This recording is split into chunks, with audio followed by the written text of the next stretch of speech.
வவுனியா நொச்சிமோட்டை பகுதியைச் சேர்ந்த ஆசிரியர் ஒருவர் கடந்த 3 மாதங்களாக காணாமல் போயுள்ளதாக அவரது குடும்பத்தினர் ஓமந்தை போலீஸ் நிலையத்தில் முறைப்பாடு செய்துள்ளனர்.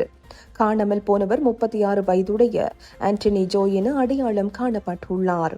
அவர் கடந்த டிசம்பர் மாதம் வழமை போல் வீட்டிலிருந்து பாடசாலைக்கு புறப்பட்டு சென்ற நிலையில் மீண்டும் வீடு திரும்பவில்லை என்று தெரிவிக்கப்படுகிறது.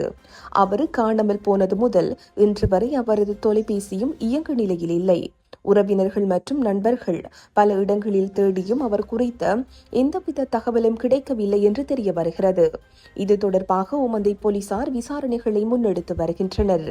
புகைப்படத்தில் உள்ள நபர் தொடர்பாக ஏதேனும் தகவல் தெரிந்தால் அல்லது இவரை எங்கேனும் கண்டால் உடனடியாக 0777 444 117 அல்லது 077 20 111 06 என்ற குறித்த எண்களுக்கோ அல்லது அருகில் உள்ள போலீஸ் நிலையத்திற்கோ தகவல் வழங்குமாறு அவரது குடும்பத்தினர் கண்ணீர் மல்க கோரிக்கை விடுத்துள்ளனர்.